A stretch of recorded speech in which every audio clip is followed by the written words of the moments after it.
ఎవరి ద్వారా, ఏ గర్భం ద్వారా దేవుని చిత్తం నెరవేరుద్దో, ఏ గర్భం ద్వారా, ఏ బిడ్డ ద్వారా, ఎవరి ద్వారా, ఏ సంతానం ద్వారా, నా కడుపులో పుడతారా, నా కడుపులో పుడతారా, నా వంశంలో పుడతారని ఇశ్రాయేల్ ప్రజలు ఎప్పటికప్పుడు సిద్ధపడి ఉన్నప్పటికీ అపవాది ఎప్పటికప్పుడు వాళ్ళని చెడగొట్టి వాళ్ళని ప్రక్కదోవ పట్టించాలని చూసిన దేవుడు దావీదు వంశాన్ని ఎన్నుకొని 2వ సమూయేలు గ్రంథము 7వ అధ్యాయము 8వ వచనములో నా యొక్క సింహాసనాన్ని వేలేవాడు నీ గర్భం నుండే వస్తాడని దావీదుతో వాగ్దానం చేసి ఈ లోకానికి ప్రభువైన యేసుక్రీస్తుని పంపించారు. గట్టిగా చప్పట్లు కొడదామా? హల్లెలూయా. రక్షణ వాగ్దానము చేయబడింది.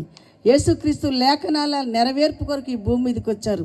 మనకున్న భారాలన్నీ, మనకున్న శాపాలన్నీ, మనకున్న సమస్తమైన వాటి నుంచి కూడా విడిపించి పరిశుద్ధపరచడం కొరకు ప్రభువైన యేసుక్రీస్తు ఈ లోకానికి వచ్చారు. కాబట్టి ఇంతకుముందు పాస్టర్ గారు చెప్పినట్టుగా పాప భయం నుండి ఈ లోకాన్ని విడిపించారు కనుక ఆ దూతలు అంటారు, భయపడకుడి, మహా సంతోషకరమైన శుభవర్తమానం మీ అందరి కోసం పట్టుకొని వచ్చానని.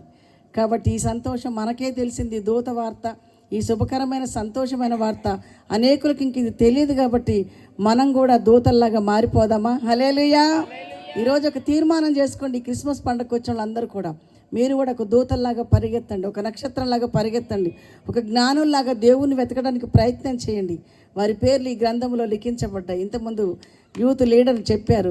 మరి ఉదయానికి అయితే ఏమీ కూడా లేదు. హల్లెలూయా. ఇది దేవుని చెప్పరేంటండి, దేవుని కృప, ఇది దేవుని కార్యం. హల్లెలూయా. గత సంవత్సరము ఇదే రోజున మహిమ వచ్చేది గారు మీరు కార్యసిద్ధి కలిగించమని ప్రార్థిస్తున్నా ప్రభువా. అయ్యా మీకే కోట్లాది స్తోత్రాలు.